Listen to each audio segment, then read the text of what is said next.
Welcome back. అధికారంలో ఉన్నప్పుడు అందరికీ ఇండస్ట్రియలిస్టులు కావాలి, ఎన్నికలు వచ్చినా పారిశ్రామికవేత్తలు కావాలి, ప్రచారాలు చేయడానికి కోట్ల రూపాయల పార్టీ ఫండ్లు వాళ్లే ఇవ్వాలి. అందుకేనేమో వాళ్ళు రాజకీయాలకు కూడా ఆ పారిశ్రామికవేత్తలే పావులవుతున్నారు. అధికార ప్రతిపక్షాల మధ్య ఆధిపత్య పోరులో పెట్టుబడులు పెట్టిన పాపానికి ఇండస్ట్రియలిస్టులే బలైపోతున్నారు. నవ్యాంధ్రప్రదేశ్ కు నడకలు కట్టిన ఏపీ భవిష్యత్తుకు ఇప్పుడు పరిశ్రమలే ఆధారం. ఏ రాష్ట్రానికైనా పరిశ్రమలు అవసరమే, కానీ ఏపీకి మాత్రం ఇప్పుడు అత్యవసరం. దమ్మిడి ఆదాయం లేని ఈ రాష్ట్రంలో ఇప్పటికిప్పుడు పెట్టుబడులు పెట్టినా ఆ పరిశ్రమల నుంచి లాభాలు రావాలంటే 3-4 ఏళ్లు పడుతుంది. కానీ ఇప్పటికిప్పుడు పరిశ్రమల స్థాపన దిశగా ఏపీ అడుగులేయకపోతే భవిష్యత్తులో ఆర్థికంగా పూర్తిగా కుదేలైపోతుంది. అందుకే ఏపీ సర్కారు కూడా భారీ రాయితీలతో పరిశ్రమలకు ఆహ్వానం పలుకుతోంది. ఏపీ ఇండస్ట్రియలిస్టుల దగ్గర మొదలుపెట్టి జపాన్ వరకు పర్యటనలతో పరుగులు తీస్తోంది. భారీ భారీ రాయితీలు ప్రకటిస్తున్నారు. అయినా సరే ఒక్కరంటే ఒక్క పారిశ్రామికవేత్త కూడా అటువైపు చూడడం లేదు. దేశ విదేశాల్లో కోట్లలో వ్యాపారం చేసిన వాళ్ళు కూడా ఏపీ అంటేనే బీపీ తెచ్చుకుంటున్నారు. ఒకవైపు రాష్ట్రం ఆర్థికంగా ముందుకు వెళ్లాలన్నా, అటు ఆంధ్రప్రదేశ్ కానివ్వండి, ఇటు తెలంగాణ కానివ్వండి, ఆర్థికంగా ముందుకు వెళ్ళాలి అంటే ముఖ్యంగా ఇక్కడికి పెట్టుబడులు రావాలి. పెట్టుబడులు పెట్టే పరిస్థితిని, వాతావరణాన్ని ఇక్కడ రాజకీయ నాయకులు క్రియేట్ చేయాల్సిన అవసరం ఉంటుంది. ఎందుకంటే ఏదైనా కార్పొరేట్ పెద్ద పెద్ద మల్టీనేషనల్ కంపెనీలు వీళ్ళందరూ ఏంటంటే చూసేది ఎక్కడికైనా మనం వెళ్తే ఆ తర్వాత ప్రభుత్వం మనకి ఏమైనా ఇబ్బందులు కలుగజేస్తుందా, లేకపోతే ప్రతిపక్ష నాయకుల వల్ల మనకి ఇబ్బంది వస్తుందా అనే దాని మీదనే ఎక్కువ ఆలోచిస్తారు. కాబట్టి అలా కాకుండా ఒక సానుకూలమైన వాతావరణం ఇక్కడ పెట్టుబడులు పెట్టడానికి రావాల్సిన అవసరం ఎంతైనా ఉంది. దీనికి కారణం 100% రాజకీయ నాయకులే. వీళ్ళ అధికారంలో ఉన్నప్పుడు పారిశ్రామికవేత్తలు కావాలి, కానీ అప్పుడు ఈ ఇండస్ట్రియలిస్టుల్ని ప్రతిపక్షంలో ఉన్నవాళ్ళు ఆడుకుంటారు. ఒకవేళ ఎన్నికల తర్వాత ఫలితాలు తారుమారై వారు వీరైతే పవర్లోకి వచ్చిన ఆ పార్టీ కూడా మళ్లీ పారిశ్రామికవేత్తలు కావాలి. అప్పటి వరకు అధికారంలో ఉన్న పార్టీ ప్రతిపక్షంలోకి రాగానే వాళ్ల హయాంలో ఇచ్చిన పరిశ్రమల మీదే నోరు పారేసుకుంటుంది. మొత్తంగా వాళ్ళు వీళ్లు కలిసి మధ్యలో పారిశ్రామికవేత్తలు ఇరుకుని పెట్టేస్తున్నారు. అధికారంలో ఉన్నటువంటి పార్టీని అధికారంలో ఉన్న పార్టీని అధికారం మారిన తర్వాత ఏదైతుందో అధికారంలో నిన్నటి వరకు అధికారంలో ఉన్నటువంటి ఇండస్ట్రీస్ వాడుకున్నటువంటి పార్టీ వెంటనే వాళ్ళు కూడా ప్లేట్ ఫిరాయించి మళ్ళీ కొత్తగా వచ్చిన అధికారం చేతిలోకి తిరిగి పాత అధికారాన్ని తప్పుడు పట్టే రోజులు వచ్చినాయి.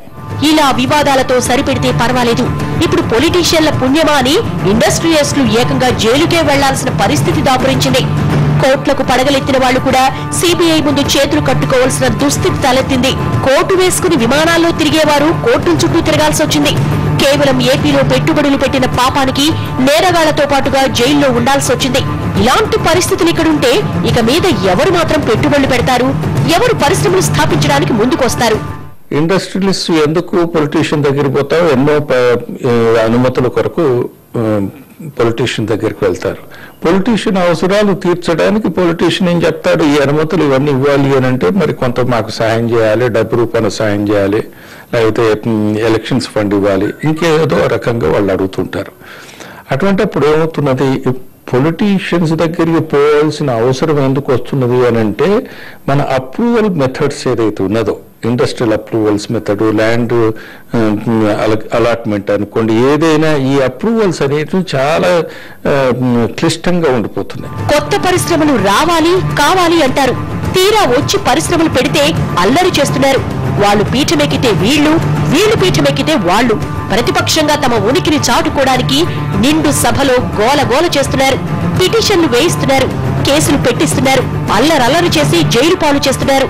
రాజకీయం, వ్యాపారం ఈ రెండు వేరువేరుగా ఉన్నంత వరకు మనకి ఎప్పుడూ ఇబ్బంది రాలేదు. ఎప్పుడైతే వ్యాపారంలోకి రాజకీయం, రాజకీయంలోకి వ్యాపారం వచ్చిందో అక్కడి నుంచే మనకి భారతదేశానికి ముఖ్యంగా చాలా ఇబ్బందులు రావడం మనం ఈ మధ్యకాలంలో చూస్తున్నాం. ఎందుకంటే పొలిటికల్ పార్టీలు ఎప్పుడైతే ఎలక్షన్స్ టైం వస్తుందో అలాంటప్పుడు వ్యాపారస్తులు పెద్ద పెద్ద కంపెనీల దగ్గర నుంచి విరాళాలు సేకరించడం దగ్గర నుంచి ప్రతి ఒక్కటి కూడా వాళ్ళని వాడుకోవడం జరుగుతుంది. ఆ తర్వాత దానికి తగినట్టుగా ఏదో ఒక రూపంలో వాళ్ళకి బెనిఫిట్ చేయాలనే ఆలోచనతోటి పొలిటికల్ లీడర్లు ఉండడం ఇవన్నీ కూడా మనం చూస్తూ ఉన్నాం.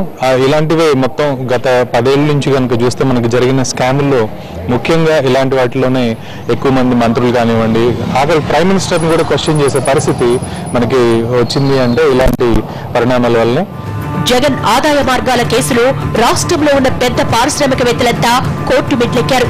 క్షణం కూడా తీరిక లేని వాళ్లు గంటలు సిబిఐ విచారణలు ఎదుర్కొన్నారు. మొత్తంగా 14 మంది బడా పారిశ్రామికవేత్తలతో సహా 76 మంది బిజినెస్ మ్యాన్లను జగన్ ఆస్తుల కేసులో సిబిఐ ప్రశ్నించింది. వీరిలో కొందరిని జైళ్లకు కూడా పంపించింది. వేల కోట్లలో వ్యాపారాలు చేసేవాళ్లు ఓ 100 కోట్లు జగన్ కంపెనీల్లో పెట్టినందుకు వాళ్ల పేర్లను భారీ చార్జ్ షీట్లలోకి ఎక్కించింది. ఇంతకీ వాళ్లు చేసిన నేరమేంటంటే ఏపీలో పెట్టుబడులు పెట్టడమే. సెజ్లు, ఇన్ఫ్రా ప్రాజెక్టులు, జలయజ్ఞం ప్రాజెక్టులు వంటి వివిధ రంగాల్లో పెట్టుబడులు పెట్టిన పాపానికి సదరు ఎంటర్ప్రెన్యూర్లు కోర్టు మెట్లెక్కారు. పెట్టుబడులు పెట్టడమే తప్పన్నట్లు కటకడాలోకి వెళ్లారు. ఏపీలో పరిశ్రమలు పెట్టడమే తమ నేరమా అని ప్రశ్నించుకుని ఇప్పుడు ఆ తప్పు మళ్లీ చేయకూడదని నిర్ణయించుకున్నారు.